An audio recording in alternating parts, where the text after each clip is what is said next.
రాష్ట్ర ఉప ముఖ్యమంత్రిగా అలాగే టూరిజం శాఖ కూడా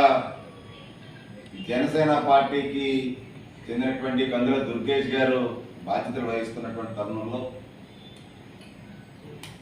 ఋషికొండని సందర్శించడం, ఋషికొండ యొక్క పనుల నాణ్యతని, ఋషికొండ యొక్క భవనాలు నిర్మాణాలు చేపట్టినటువంటి భవనాలు దేని గురించి వినియోగించాలి, 500 కోట్ల రూపాయల పైగా ప్రజాధనం దుర్వినియోగం చేశారు అని సమీక్షించడానికి ఋషికొండ సందర్శించినటువంటి రాష్ట్ర ఉప ముఖ్యమంత్రి పవన్ కళ్యాణ్ గారు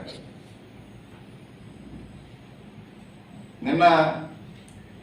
మాజీ మంత్రి అమర్ ఏవేవో